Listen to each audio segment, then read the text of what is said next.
ఓం నమ శివాయ శ్రీమాత్రే నమః. మిత్రులకి శ్రీవరాశులకి అలాగే నేను ఇంతగా ఆదరిస్తున్న యూట్యూబ్ ప్రేక్షకులందరికీ కూడా పేరు పేరు ధన్యవాదాలు.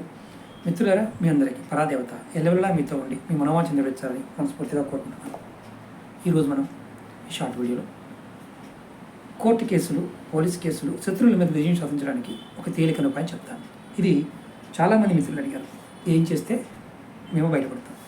ప్రతిరోజు ఉదయం బజరంగ బాన్ 7 సార్లు కానీ లేదా హనుమాన్ చాలీసా 7 సార్లు కానీ కంటిన్యూగా ప్రతిరోజు ఇలా 45 రోజులు చేయండి. అలాగే ఇంకొక ముఖ్యమైన ఏంటంటే హనుమాన్ చాలీసా దేవాలయంలో చేయండి, అక్కడ లడ్డు నివేదనగా పెట్టండి. తర్వాత 5 లవంగాల్ని, పువ్వుల లవంగాల్ని కర్పూరం మీద పెట్టి వెలిగించండి. ఆ భస్మాన్ని మీరు తిలకంగా పెట్టుకోండి. ఈ ప్రయోగం వల్ల కోర్టు కేసులో గెలుస్తారు, శత్రువులు నాశనం కాకుండా శత్రువులు ఓడిపోతారు, అలాగే విజయాన్ని పొందుతారు. ఓం నమః శివాయ శ్రీమాత్రే నమః.